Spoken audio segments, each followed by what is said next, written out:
Good evening everyone, good evening. जैसा कि आप सभी लोग जानते हो कि हम लोग क्लास 10th यानी कि कक्षा 10th के लिए विषय गणित यानी कि सब्जेक्ट मैथ पढ़ रहे हैं। ठीक है। और आप सभी लोग जानते हो कि आपको अपनी क्लास के दौरान अपना माइक और अपना कैमरा बंद रखना है। और आप लोगों से जितने भी क्वेश्चंस पूछे जाएं आपको सभी के आंसर्स यहाँ एक्टिविटीज पर क्लिक करके, फिर यहाँ पर आप लोग पहुंचोगे वन एक्टिव पोल पर। जब आप इस पर क्लिक करोगे पोल पर, तो आपको जो भी ऑप्शन सही लगता है आप उस ऑप्शन पर क्लिक करेंगे। साथ में यहाँ पर नीचे लिखे हुए वोट पर भी क्लिक करेंगे। जब आप यहाँ वोट पर क्लिक करेंगे तो लिखा आएगा वोटेड, और जब यहाँ वोटेड लिखा आएगा तब आप समझना कि आपका आंसर हमारे पास में आ गया। ठीक है। चलिए, तो ये आप सभी लोग जानते हो कि हम लोग 10th क्लास के मैथ्स का दूसरा चैप्टर, जिसको पोलिनोमियल यानी कि बहुपद बोलते हैं, तो इस चैप्टर को पढ़ने के लिए जितने जरूरी कंसेप्ट हमें पता होने चाहिए, इस चैप्टर को पढ़ने के लिए जितने जरूरी कंसेप्ट हम लोगों को पता होने चाहिए, वो सभी जरूरी कंसेप्ट हम यहाँ पर इन क्लासेस के अंदर पढ़ रहे हैं। ठीक है। और पढ़ते हुए हम लोग कहाँ पर पहुंच गए? पढ़ते हुए हम लोगों ने लास्ट क्लास के अंदर रिमाइंडर थ्योरम यानी कि शेषफल प्रमेय को पढ़ा था। याद है किसी बच्चे को कि लास्ट क्लास में हम लोगों ने रिमाइंडर थ्योरम यानी कि शेषफल प्रमेय को पढ़ा था? ठीक है। Yes sir. चलिए, वेरी गुड। तो अभी हम लोग थोड़ा सा आगे चलते हैं और शेषफल प्रमेय को एक क्वेश्चन की, मतलब ये क्वेश्चन एग्जांपल हम लोग पहले कर चुके हैं, इसी से एक बार रिवाइज कर लेते हैं कि शेषफल प्रमेय होती क्या है यानी कि रिमाइंडर थ्योरम होती क्या है। देखिए, रिमाइंडर थ्योरम में आप लोगों को बताया गया था कि क्वेश्चन के जरिए हम लोग समझ लेते हैं कि फाइंड द रिमाइंडर व्हेन, आपको रिमाइंडर बताना है यानी कि आपको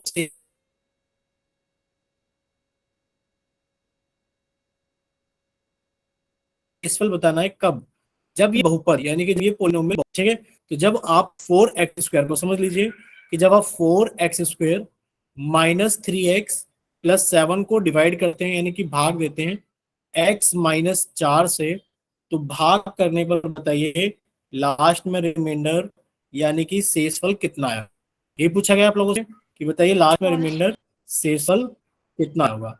तो देखो, हमें अगर सिर्फ शेषफल निकालना है, अगर हमें सिर्फ रिमाइंडर निकालना है यानी कि शेषफल निकालना है, तो हम लोग भाग नहीं करेंगे। भाग से अच्छा है कि हम लोग क्या करेंगे, हम लोग शेषफल प्रमेय लगाएंगे। क्या लगाएंगे हम लोग? शेषफल प्रमेय, यानी कि हम लोग रिमाइंडर थ्योरम को लगाएंगे और अपना आंसर निकाल लेंगे। क्योंकि हमसे भाग नहीं पूछा गया है, हमसे तो सिर्फ रिमाइंडर पूछा गया है कि आप शेषफल बता दो, शेषफल कितना होगा। ठीक है। और शेषफल को निकालने के लिए आप लोगों को याद रखना है क्या, कि जब भी आप किसी एक बहुपद को दूसरे बहुपद से भाग करते हैं और भाग करने के बाद में अगर आपको शेषफल निकालना है, तो सबसे पहले आप लोगों को ये पहचानना होगा कि आप कौन से बहुपद को भाग कर रहे हो और किससे भाग कर रहे हो।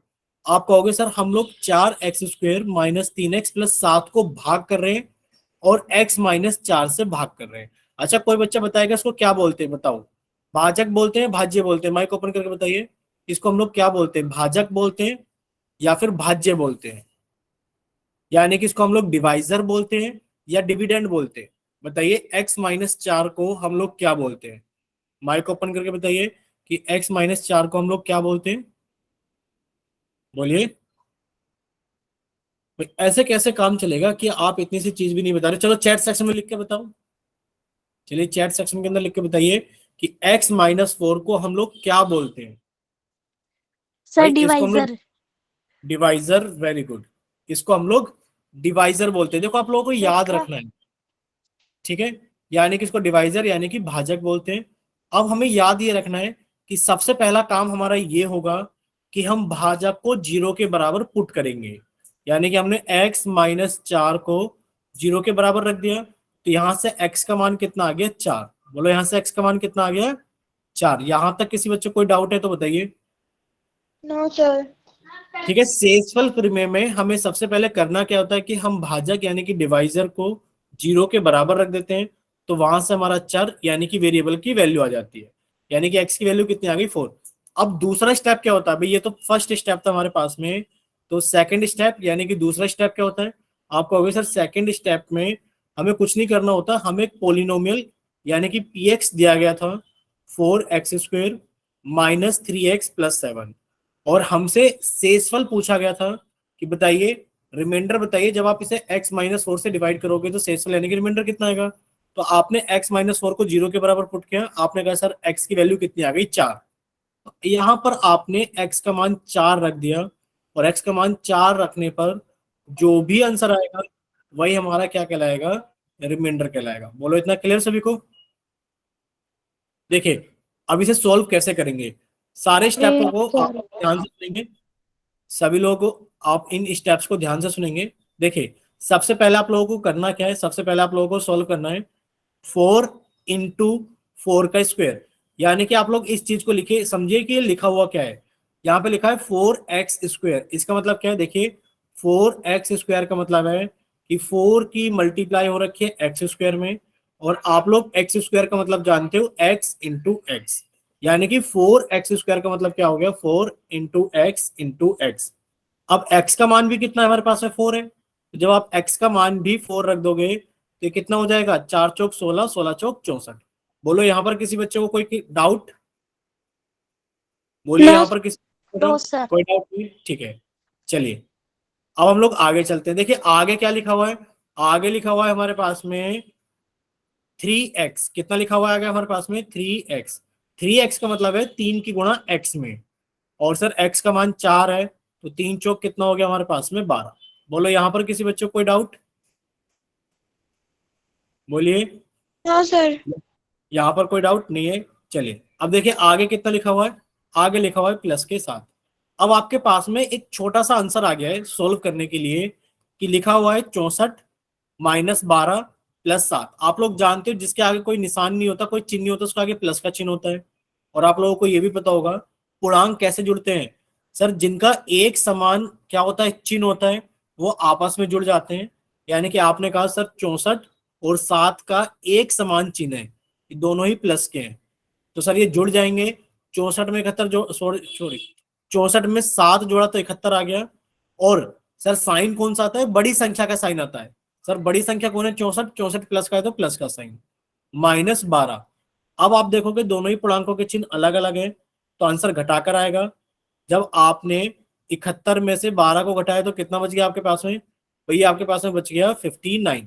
कितना बच गया, 59। और चिन्ह कौन सा आएगा, आपका होगा सर प्लस का। बोलो इतना क्लियर सभी को, कि जब यस आप लोग 4x², जब आप लोग 4x² - 3x + 7 को x - 4 से डिवाइड करोगे तो आप लोगों का रिमाइंडर यानी कि शेषफल कितना आएगा, 59 आएगा। क्लियर। चलिए नेक्स्ट अब हम लोग आगे चलते हैं। देखो चैट सेक्शन में आप लोग टाइप कर दिया करो, अगर आप लोगों को क्लियर है तो वाई टाइप कर दिया करो, और अगर कोई डाउट है तो माइक ओपन करके पूछ लिया सर करो। आप मुझे देखिए दोबारा समझा देंगे। बिल्कुल समझाएंगे बच्चे, सभी लोग सामने देखिए ध्यान से।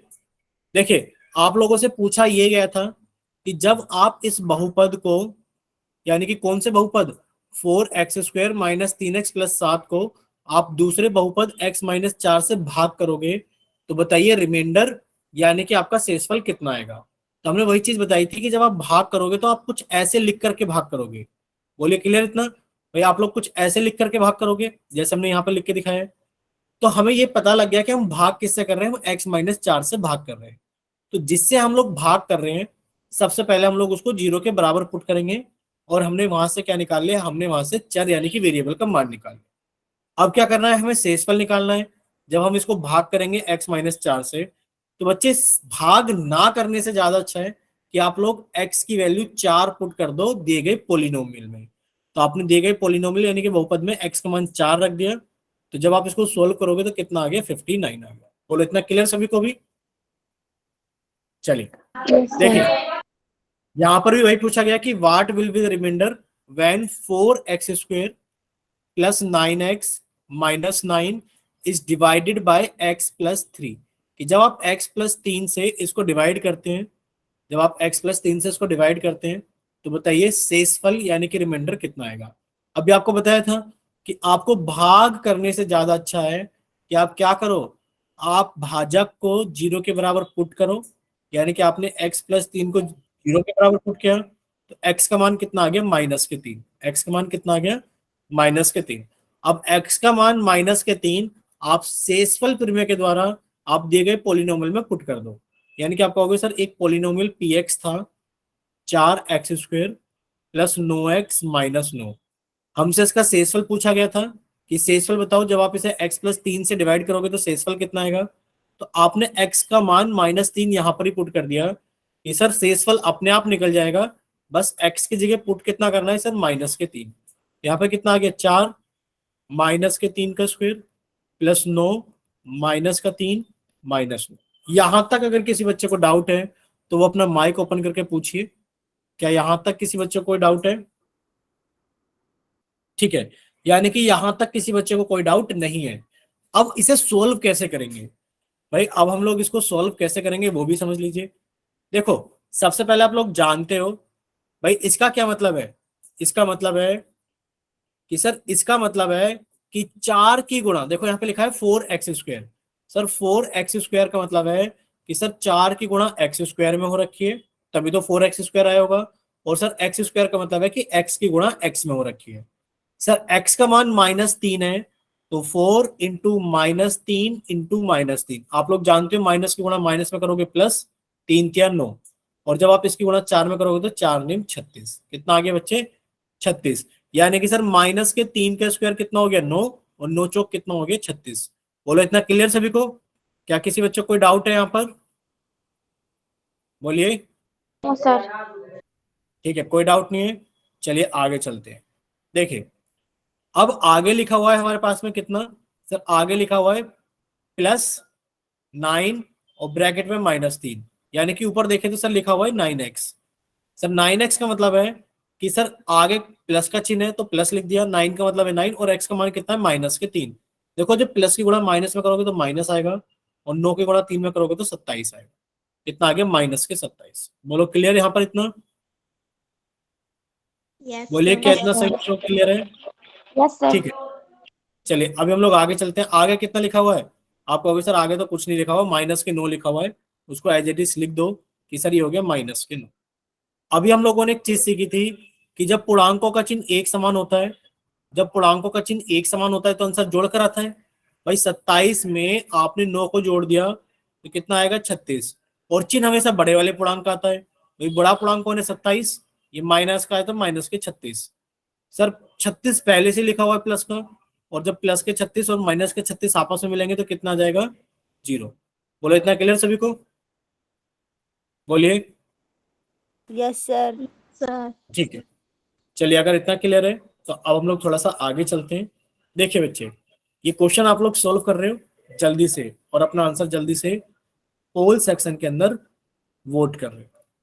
चलिए, आप लोगों का चैट सेक्शन बंद कर दिया गया है, और आप लोगों के लिए पोल सेक्शन ऑन कर दिया गया है। जस्ट 1 सेकंड में भी पोल आने वाला है।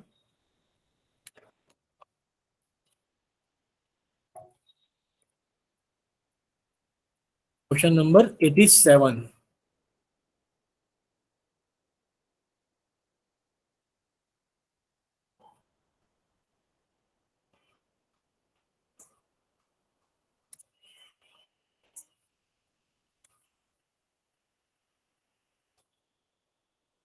देखिए, पोल आया सभी के सामने।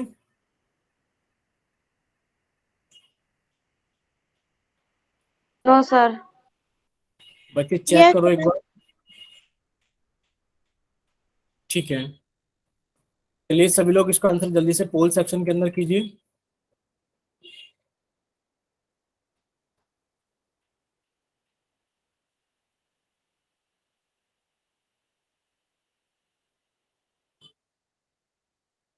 चलिए, एक बच्चे का आंसर तो आ भी गया है।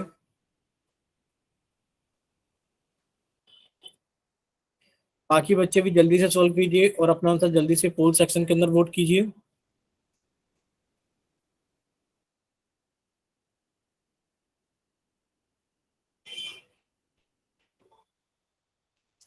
अभी तक सिर्फ 4 बच्चों का आंसर आया है, बाकी बच्चे भी सॉल्व कीजिए।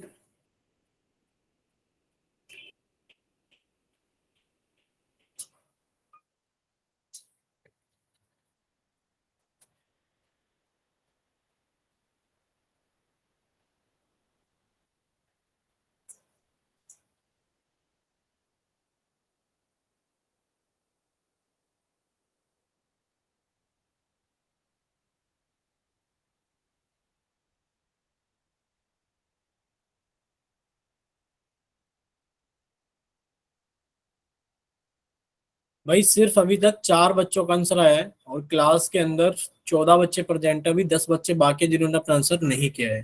तो प्लीज रिक्वेस्ट है सभी बच्चों से कि सभी बच्चे अपना आंसर जल्दी से पोल सेक्शन के अंदर वोट करें। लास्ट 10 सेकंड से आप लोगों के पास में, क्योंकि इतना बड़ा सवाल नहीं है, देखते के साथ ही हो जाएगा।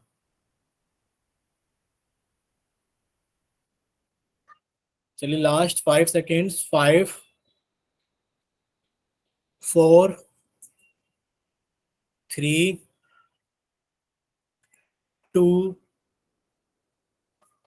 1। चलिए पोल सेक्शन बंद किया जाता है क्योंकि आप लोग नहीं कर रहे हो सोल्व, कोई बात नहीं। तो पोल सेक्शन आप लोगों का बंद किया जाता है और चैट सेक्शन आप सभी के लिए ऑन किया जाता है। ठीक है, चलिए तो चैट सेक्शन हमने ऑन कर दिया आप लोगों का। अगर किसी बच्चे के पास में पोल सेक्शन नहीं आता है या वो किसी वजह से पोल सेक्शन के अंदर आंसर नहीं कर पाया है, तो जल्दी से जाइए चैट सेक्शन में अपनी तरफ से सही ऑप्शन भेजिए कि आपकी तरफ से कौन सा ऑप्शन सही है। चलिए। सर ए हाँ तो 3 बच्चों ने दिया और बी 1 और डी भी 1। हाँ, ए ऑप्शन तो 3 बच्चों ने दिया है। हम पूछने वाले थे कि आप लोगों को रिजल्ट दिख रहा है। ए ऑप्शन तो 3 लोगों ने दिया है। ए ऑप्शन कितने बच्चों ने दिया है? 3 बच्चों ने दिया है। बी ऑप्शन कितने बच्चों ने दिया है? बी ऑप्शन 1 बच्चे ने दिया है। और डी ऑप्शन कितने बच्चे ने दिया है? डी ऑप्शन 1 बच्चे ने दिया है। पहली बात तो आप लोग ये देखो कि 14 में से सिर्फ 5 बच्चों ने आंसर किया है, बहुत गलत बात है। 50% क्लास भी आंसर नहीं कर रही। दूसरी बात, आप लोग करते क्यों नहीं हो आंसर हमें नहीं पता, लेकिन पर जब तक आप लोग आंसर नहीं करोगे तो शायद आप लोग वो सारी चीज अच्छे से नहीं सीख पाओगे जो आप लोग यहाँ सीखने के लिए आते हो। क्यों? अरे भाई एक सेकंड रुको। क्योंकि जब तक आप लोग पार्टिसिपेट नहीं करोगे, जब तक आप लोग पार्टिसिपेट नहीं करोगे तब तक कैसे पता लगेगा कि आपको कुछ चीजें समझ में आई है कि नहीं आई है। ठीक है, तो पार्टिसिपेट करना बहुत ज्यादा जरूरी है। ये जब तक हमें पता ही नहीं लगेगा कि बच्चे को समझ में आ रहा है कि नहीं आ रहा है, जब तक हम कैसे कर सकते हैं आप लोगों के लिए कुछ बताइए। ठीक है, चलिए तो देख लेते हैं इसका सही आंसर क्या होगा। कोई बच्चा माइक ओपन करके एक्सप्लेन करेगा। आपको एक पीएक्स दिया गया था, या आप लोगों के पास में एक पीएक्स है polynomial 4x² plus x plus 11।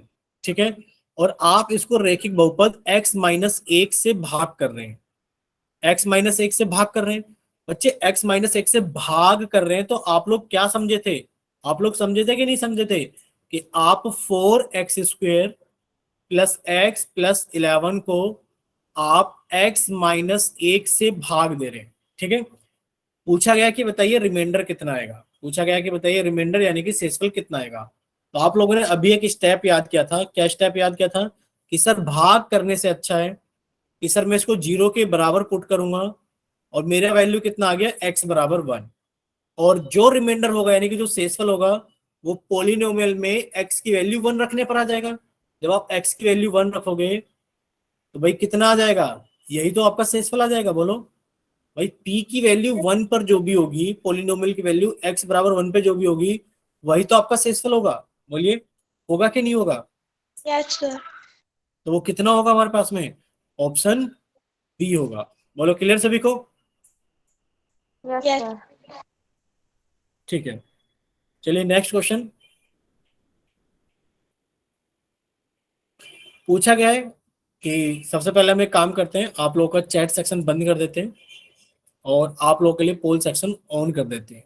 ठीक है, उसके बाद हम लोग पोल को आपके लिए ओपन करेंगे कि आप लोग पोल के अंदर आंसर कर पाए। ठीक है, चलिए क्वेश्चन नंबर 88 है। पूछा क्या गया है? आपसे पूछा गया है कि एक पोलिनोमियल है px। सर एक पोलिनोमियल है px कितना? x³ plus 3x² minus 4x minus 5। ठीक है, तो हमारे पास में एक क्या है बच्चे? हमारे पास में एक पोलिनोमियल यानी कि एक बहुपद है px बराबर x³ plus 3x² minus 4x minus 5। ठीक है, अब आप इस बहुपद को भाग कर रहे हो x प्लस 2 से। क्या कर रहे हो? आप भाग कर रहे हो x प्लस 2 से। ठीक है, ये बहुपद है, आप इसे भाग कर रहे हो x प्लस 2 से। पूछा गया है कि बताइए शेषफल कितना आएगा। तो शेषफल कितना आएगा, जब आप इसको भाग करोगे तो एक शेषफल आएगा, और शेषफल निकालने से अच्छा है कि सर, सॉरी, भाग करने से अच्छा है कि सर मैं क्या करूं कि सर x बराबर 2 को, x प्लस 2 को 0 के बराबर पुट कर दूं। तो सर x का मान कितना आ गया, -2। और अब मैं क्या करूं सर, x की जगह -2 पुट कर दूं। तो सर px था मेरे पास में कितना, x³ +3x² -4x -5। ठीक है, तो हो आपका जो गया आंसर आ सर। जाएगा कितना आ जाएगा। भाई आपने कहा सर x की जगह -2 पुट करना है, तो सर -2 का क्यूब +3 × -2 का स्क्वायर प्लस, सॉरी प्लस नहीं, यहाँ पर माइनस आएगा, -4 × -2 -5। ठीक है, जब आप यहाँ पर x की जगह, समझिए, जब आप यहाँ पर x की जगह -2 पुट करोगे, जब आप यहाँ पर x की जगह कितना पुट करोगे, जब आप यहाँ पर x की जगह -2 पुट करोगे तो बच्चे कितना आएगा। आपने कहा सर x की जगह -2 रखना है, तो सर -2 का क्यूब +3 × -2 का स्क्वायर -4 × -2 -5। बच्चे -2 का क्यूब यानी कि -2 गुणा -2 गुणा -2, सर 2 दूनी 4 दूनी 8, सर माइनस माइनस प्लस और प्लस इंटू माइनस माइनस, यानी कि सर -8 प्लस, भाई -2 का स्क्वायर, -2 का स्क्वायर कितना हो गया हमारे पास में, 4, 4 की गुणा 3 में करोगे 12, सर माइनस की गुणा माइनस में करेंगे प्लस, 4 दूनी 8, और ये कितना हो गया -5, 8 से 8 कट गया, ये आंसर कितना आ गया, सर आंसर आ गया हमारे पास में 12 - 5 7। बोलो क्लियर सभी को, यस बोलिए सर। कितना क्लियर है सभी को। ठीक है, यस सर। यानी कितना सभी को क्लियर है। तो कितने बच्चों ने आंसर किया था इसका भाई, और ये हमने एंड भी नहीं किया था क्या, एक सेकेंड एक second,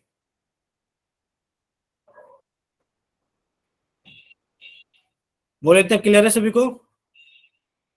yes sir. Yes sir. ठीक है,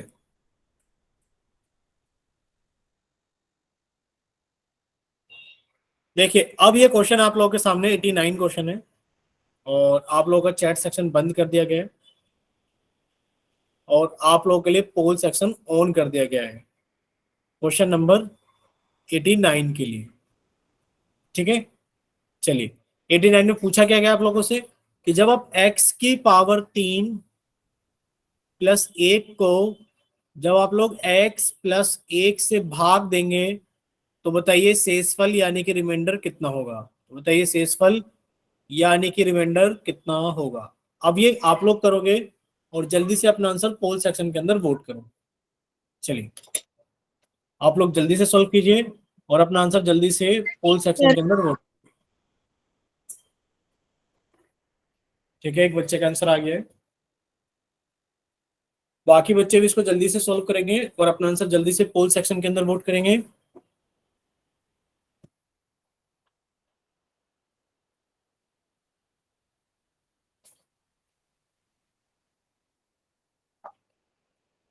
चलिए 2 बच्चों का आंसर आ गया है, चलिए 3 बच्चों का आंसर आ गया है,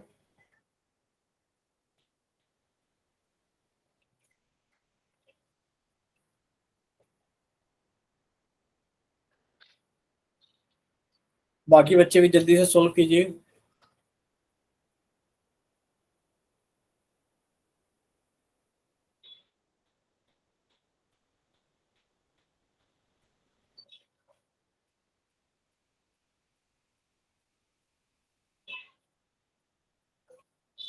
चलिए 3 बच्चों का आंसर आ गया है, बाकी बच्चे भी अपना आंसर भेजिए।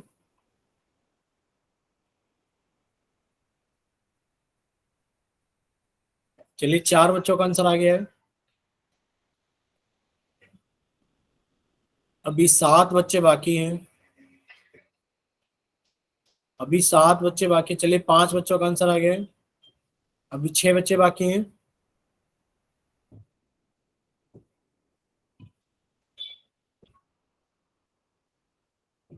Last 5 second, 5, 4, 3, 2, 1।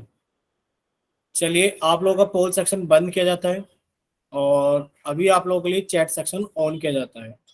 अगर किसी बच्चे के पास में पोल सेक्शन नहीं आता है तो वो बच्चा जल्दी से जाएगा चैट सेक्शन में, अपनी तरफ से सही आंसर भेजेगा कि आपकी तरफ से कौन सा ऑप्शन सही है।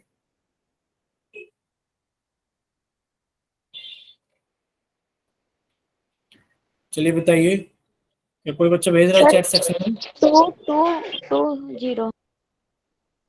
ठीक है, यानी कि आप बोल रहे हो कि सर जो पोल सेक्शन में आंसर आया है आप लोग जाके चेक कर सकते हो रिजल्ट में कि सर ए ऑप्शन 2 बच्चों ने भेजा है, बी ऑप्शन भी 2 बच्चों ने भेजा है, सी ऑप्शन भी 2 बच्चों ने भेजा है। कुछ ऐसा ही है ना? Yes sir. ठीक है। अच्छा, कोई बच्चा माइक ओपन करके सोल्व कराएगा क्वेश्चन को? यस भाई सर मैं करा। हाँ, बच्चे बताइए। सर पहले तो x की वैल्यू फाइंड आउट करेंगे। x+1 को दूसरी साइड ले आएंगे तो -1 हो जाएगा। ठीक है सर, एक्स की वैल्यू माइनस के 1 आ गई। अब यस सर। सर फिर इसको ना इस इक्वेशन में पुट करेंगे, x की क्यूब की जगह -1 का क्यूब रखेंगे और प्लस में 1 ठीक है, करेंगे। यानी कि आपने कहा सर हमारे पास में जो पोलिनोमियल पी एक्स था वो एक्स की पावर 3 + 1 था। सर एक्स यस की जगह हम लोगों ने -1 रखा, तो सर माइनस के 1 का क्यूब प्लस 1। बच्चे बताओ माइनस का 1 का क्यूब कितना होता है? 1। 1 नहीं होता। माइक ओपन करके बताओ माइनस के 1 का क्यूब कितना होता है? आपने कहा सर -1 गुणा -1 गुणा -1। क्यूब का मतलब क्या होता है? एक ही संख्या को 3 बार गुणा करना। भाई यस अगर सर। कहीं लिखा है एक्स क्यूब तो इसका मतलब क्या है? एक्स गुणा एक्स। -1 का क्यूब कितना है? -1 गुणा -1 गुणा -1। अब आप लोगों को कुछ याद आएगा कि सर 1 की गुणा 1 में करेंगे तो 1 आता है, और सर फिर से 1 की गुणा 1 करेंगे तो 1 आता है। लेकिन पर यस अगर हम लोग माइनस की गुणा माइनस में करते हैं, समझना, माइनस की गुणा माइनस में करते हैं तो सर प्लस आता है, और प्लस की गुणा अगर माइनस में करते हैं तो हमारे पास में माइनस आता है। बोलो क्लियर सभी को? बोलिए, यहाँ पर कोई डाउट किसी को? No sir. No sir. बताओ जरा कौन सा ऑप्शन सही है इसका? ये माइनस के 1 की क्यूब कितना आ गया? आपने कहा सर माइनस का 1 का क्यूब -1 आ गया, प्लस का 1, और कट कटा के कितना हो गया? 0। यानी कि p-1, यानी कि बहुपद की वैल्यू -1 पर कितनी है हमारे पास में? 0 है। बोलो क्लियर इतना सभी को? सर। बोलो। अरे भाई घबराओ मत, बोलो कि हाँ सर क्लियर है, या फिर सर अभी डाउट एक बार फिर से रिपीट कर दो। माइक किस लिए दिया हुआ है सभी लोगों को? इसलिए दिया हुआ है ताकि आप अपने डाउट्स को पूछ सके। तो बोलो ये क्लियर है या नहीं है? यस सर क्लियर है। ठीक है, तो अभी हम लोग आगे चलते हैं। देखिए, एक और नया टॉपिक हम लोग स्टार्ट कर रहे हैं इस चैप्टर में। टॉपिक का नाम क्या है हमारे पास में? फैक्टराइजेशन। बताओ किस बच्चे ने नाम सुन रखा है फैक्टराइजेशन यानी कि गुणनखंड? यस सर सुन रखा है। सुन रखा है। तो आज हम लोग पढ़ेंगे फैक्टराइजेशन के बारे में, वो भी मेथड ऑफ कॉमन फैक्टर्स, वो भी उस वाले मेथड से जिसके अंदर से आप लोग कॉमन निकाल सकते हैं। ठीक है, फैक्टराइजेशन। और मेथड कौन सा होगा? Method of common factors. ठीक है, जैसे कि फैक्टराइजेशन तो हम आपको थोड़ा सा रिवाइज करा देते हैं। फैक्टराइजेशन गुणनखंड यानी कि कुछ नहीं होता। क्या नहीं होता? कुछ नहीं होता।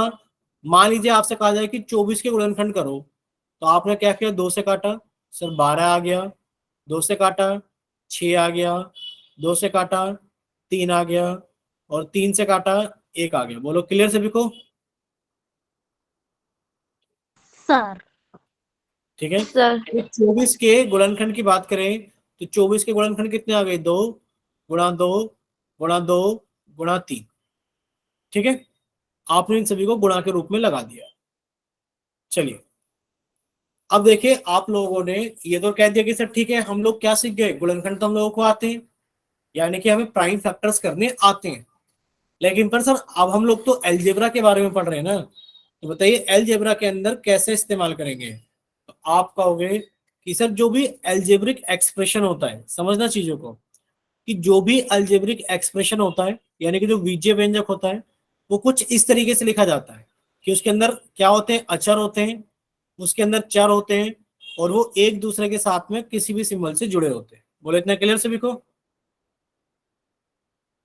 Yes sir. ये हमारे पास में अलजेब्रिक एक्सप्रेशन यानी कि बीजीय गणित, बीजीय व्यंजक, ठीक है। अब आप ये यहाँ पर देखिए कि अगर हम पद की बात करें, टर्म्स की, तो आप लोगों ने एक चीज याद की थी कि जो टर्म्स होती हैं हम उनको कैसे लिख सकते हैं। भाई टर्म्स जो होती है उनको प्लस और माइनस से सेपरेट आउट किया जाता है। भाई उनको प्लस और माइनस से सेपरेट आउट किया जाता है। तो आप कहोगे सर यहाँ पर एक टर्म तो ये रही, एक टर्म तो ये रही सर, एक टर्म, और दूसरी टर्म ये रही। बोलो इतना क्लियर है सभी को? बोलिए। यस भाई सर। आप लोगों को ये याद करना पड़ेगा, आप लोगों को ये याद करना पड़ेगा, जो प्लस का या फिर जो माइनस का निशान होता है वो क्या करता है, पदों को एक दूसरे से अलग अलग करता है, ठीक है। अब जैसे कि आप लोग यहाँ देख पा रहे हो, भाई ये दोनों पद अलग अलग तो हो गए हैं, ये दोनों पद अलग अलग तो हो गए हैं, लेकिन पर अगर 5xy को देखा जाए तो ये भी अलग अलग नहीं हुआ है, ठीक है। तो आप कहोगे कि सर जो प्लस और माइनस का चिन्ह होता है वो तो पदों को अलग अलग कर देते हैं, और जब सर हमारे पास में पद आ जाएंगे तो उनके गुणनखंड कैसे करेंगे। तो याद रखना भाई 6 के प्राइम फैक्टर अभाज्य गुणनखंड करोगे तो 2 से काटा 3, 3 से काटा 1। अब हमारे पास में कितना लिखा हुआ है, 5xy। पहले आप लोग समझ लो 5xy का मतलब क्या है, कि सर 5xy का मतलब है 5 गुणा x गुणा y। इतना क्लियर सभी को? बोलिए 5xy का मतलब क्लियर है सभी को? Yes sir. यस ठीक है, तो आपने इसके गुणनखंड कर दिए 5 गुणा x गुणा y। बोलो इतना क्लियर सभी को?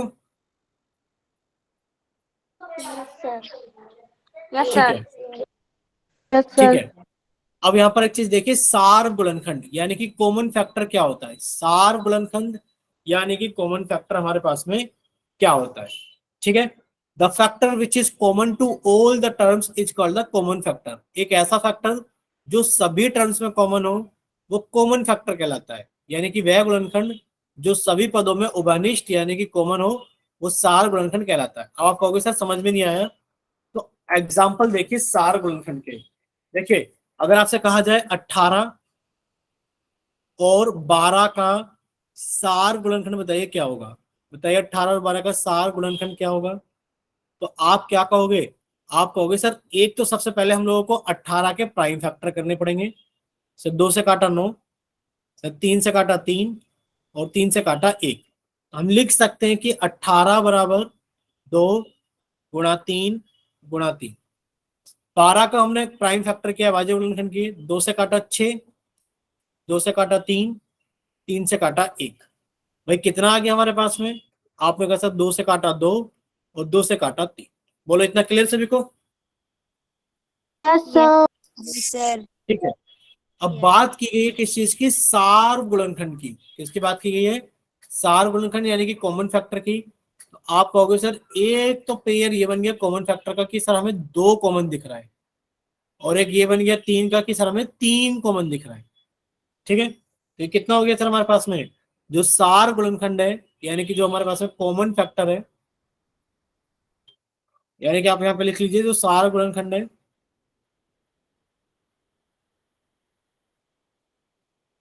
या फिर आप इन्हें कॉमन फैक्टर भी बोलते हो। ये कितने हो गए हमारे पास में, 2 गुणा 3, और ये कितना हो गया हमारे पास में 6। बोलो क्लियर सभी को? Yes sir. ठीक है। तो बच्चे आप लोग कुछ सार गुणनखंड निकाल रहे हो, बताओ 15 और 20 का सार गुणनखंड कितना होगा। सॉल्व कीजिए और बताइए 15 और 20 का सार गुणनखंड कितना होगा। सही से लिखा नहीं जा रहा है, एक सेकेंड। 15 और 20 अपनी कॉपी में लिख लो कि 15 और 20 का सार गुणनखंड यानी कि कॉमन फैक्टर कितना होगा। जब हो जाए तो बच्चे एक बार बता देना आप लोग। सर 15 के 3 5 15 खुद और 20 के 2 4 5 20 खुद। नहीं बच्चे, आपने प्राइम फैक्टर नहीं किए।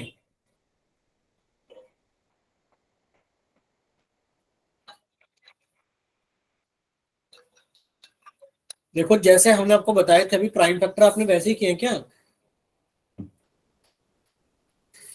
देखो आप लोग समझिए कि जब आप इनके प्राइम फैक्टर लिखोगे तो कितने कितने आएंगे। आप लिखोगे सर 15 के प्राइम फैक्टर, तो 2 से तो कटेगा नहीं, 3 से कटेगा। 3 पंजे 15 और 5 से काटा 1, यानी कि हम लोग 15 को लिख सकते हैं 3 गुणा 5। अगर सर 20 की बात करें तो ये कितना हो जाएगा, 2 से काटा 10, 2 से काटा 5, 5 से काटा 1, यानी कि सर अगर 20 को देखा जाए तो 20 बराबर 2 गुणा 2 गुणा 5। सर हमें तो सार गुणनखंड यानी कि कॉमन फैक्टर निकालना है।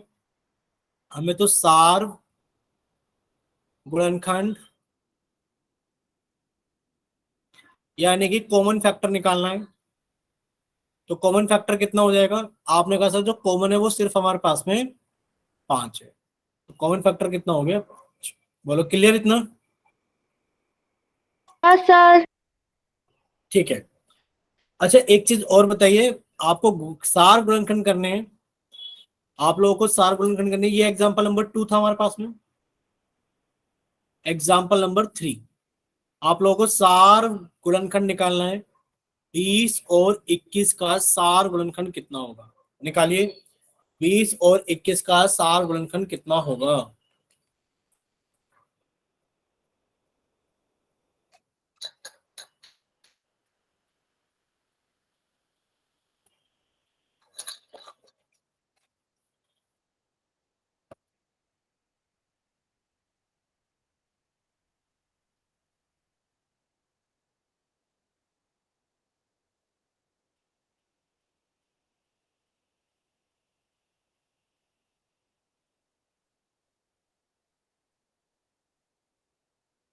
निकाल पाए कि नहीं निकाल पाए बताइए। निकाल रहे हैं। निकालिए। 20 के आप लोग प्राइम फैक्टर कीजिए, 21 के प्राइम फैक्टर कीजिए, फिर आप उन्हें लाइन में लगाइए और फिर देखिए ऊपर नीचे कॉमन क्या है। चलिए कीजिए सॉल्व।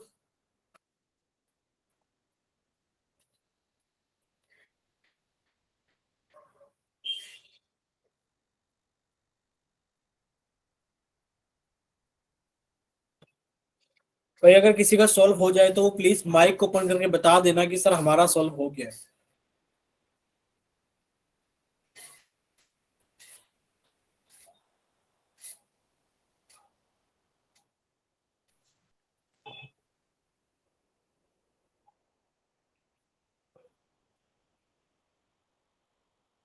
बोलिए हुआ सॉल्व किसी का? Yes sir. बताइए आंसर।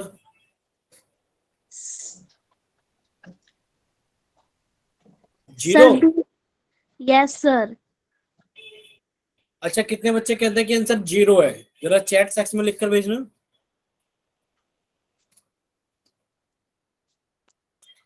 चैट सेक्शन में जीरो लिखकर भेजो अगर किसी बच्चे का आंसर जीरो आ रहा है। बस एक ही बच्चे का? अच्छा 2 ही बच्चों का आंसर आ रहा है सिर्फ। चलिए 3 बच्चों का। बाकी और बच्चे बताइए कि आंसर जीरो आ रहा है कि नहीं आ रहा है। ठीक है 4 बच्चों का, 5 बच्चों का। चलिए कुल मिलाकर हमें पता लग गया है कि आप लोगों ने इसके प्राइम फैक्टर्स तो कर लिए। अच्छा 20 के प्राइम फैक्टर कौन बोलेगा माइक ओपन करके? बोलिए 20 के प्राइम फैक्टर कौन बोलेगा माइक ओपन करके? सर अब बोले। बोलिए बच्चे। सर 2 एक 2 सेकेंड, एक सेकेंड, एक सेकेंड, हम लिख नहीं पा रहे, जरा एक सेकेंड रखो। हाँ अब बोलिए 2। 5 देखो 20 के जो प्राइम फैक्टर होंगे वो कितने होंगे? 2 5 इंटू 2 इंटू 5। बोलो होंगे कि नहीं होंगे? देखो भाई 20 के प्राइम फैक्टर, जब आपने इसको 2 से काटा 10 आ गया, 2 से काटा 5 आ गया, 5 से काटा 1 आ गया। अगर आप 21 के प्राइम फैक्टर करोगे तो सर 21 के प्राइम फैक्टर कितने हो जाएंगे? सर 3 से काटा 7 आ गया, 7 से काटा 1 आ गया, यानी कि 3 गुणा 7 आ गया। अब आप कहोगे कि सर ऊपर नीचे तो कुछ भी कॉमन नहीं है, यानी कि सार गुणनखंड तो कुछ नहीं आने वाला, सार गुणनखंड तो कुछ नहीं आने वाला, यानी कि कॉमन फैक्टर तो कुछ नहीं आ रहा। बताओ कुछ कॉमन आ रहा है क्या इसमें? भाई जिनमें भी कुछ कॉमन नहीं आता आप लोग अपनी कॉपी के ऊपर स्टार बनाइए और लिखिए। आप सभी लोग अपनी कॉपी के ऊपर स्टार बनाएंगे और लिखेंगे कि एक बात आपको लर्न रखनी है। क्या चीज याद रखनी है? ये चीज याद रखनी है कि अगर हमारे पास में दो नंबर है जिनके बीच में सार गुणनखंड कुछ नहीं आ रहा है, तो बच्चे आप 20 एकम 20 जानते हो ना, आप 21 एकम 21 जानते हो ना, तो आप कह सकते हो कि सर एक तो हर किसी का क्या होगा, सार गुणनखंड होगा, कॉमन फैक्टर होगा एक। बच्चे कितना आ गया आंसर हमारे पास है कॉमन फैक्टर का? एक। बोलो क्लियर?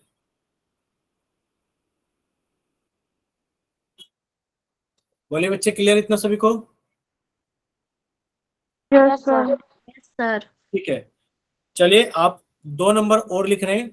5 और 7 का बताइए जरा। 5 और 7 का प्राइम फैक्टर के, सॉरी, सार गुणनखंड कितना होगा 5 और 7 का? बताइए। तो बच्चा माइक ओपन करके बताना चाहे तो माइक ओपन करके बता सकते हैं। 5 और 7 का कॉमन फैक्टर यानी कि 60 गुणनखंड कितना होगा? ठीक है, एक ही बच्चे का आंसर आया अभी तक।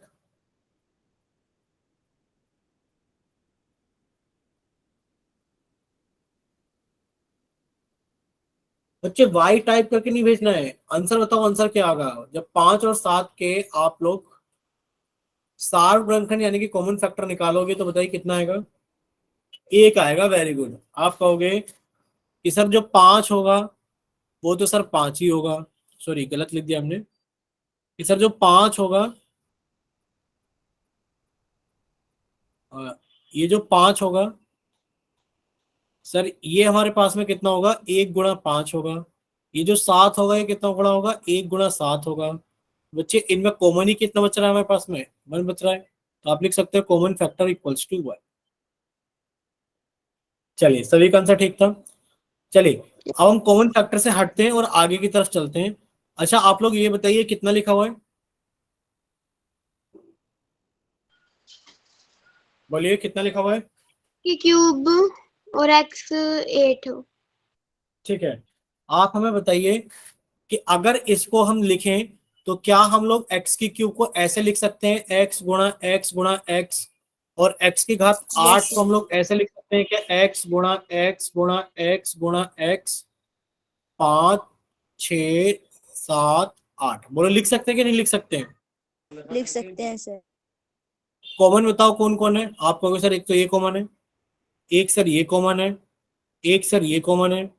बोलो है कि नहीं है? Yes sir.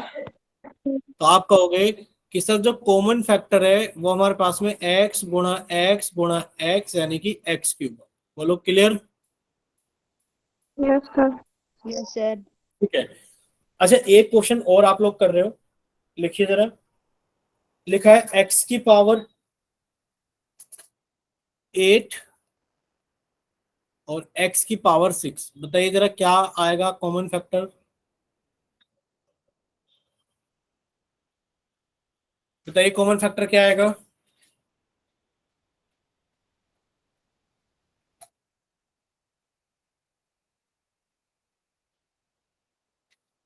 क्या कोई बच्चा बता रहा है माइक ओपन करके कि कॉमन फैक्टर कितना आएगा? सर 2 मिनट रुक जा, बता रहे हैं। ठीक है बच्चे कीजिए।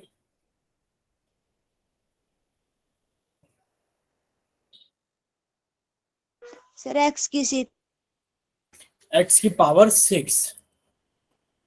देखिए आप कहोगे सर x की पावर 8 को तो हम लोग ऐसे लिख सकते हैं, कैसे लिख सकते हैं? सर x की पावर 8 को तो हम लोग लिख सकते हैं x गुणा x 2 3 4 5 6 7 8। x की पावर 6 को x गुणा x 3 4 5 6। अब जब आप इसको सॉल्व करोगे तो भाई जोड़े कहां तक बन जाएंगे कॉमन फैक्टर के? 1 2 3 4 5 6, यानी कि x की पावर 6। तो आप लोगों को अपनी कॉपी के अंदर लिखना क्या है, स्टार बनाकर लिखना है। आप सभी लोग स्टार बनाओगे और अपनी नोटबुक में लिखोगे बच्चे, क्या लिखोगे कि अगर हमारे पास में x की पावर 8 x की पावर 6 है तो हमेशा छोटी वाली पावर आपकी कॉमन निकल जाएगी। ठीक है, हमेशा। बोलो इतना क्लियर सभी को? Yes sir. ठीक है, अगर इतना क्लियर है तो आप लोग हमें जल्दी से बता दो एक बार आंसर क्या आएगा इसका, कि बताइए x की पावर 100 कॉमा x की पावर 108, बताइए क्या आएगा कॉमन फैक्टर।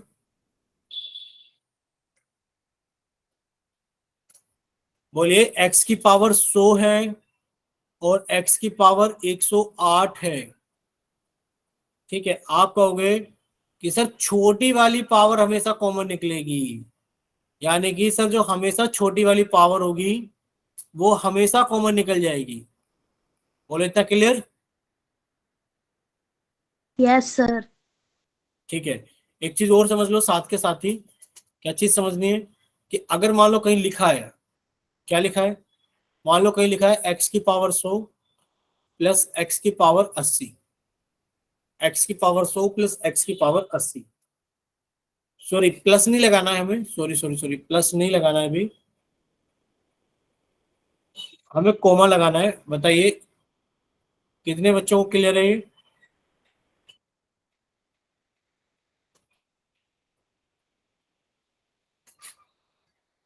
भाई इसके अंदर सार गुणनखंड कितना आ जाएगा, बोलिए एक बार।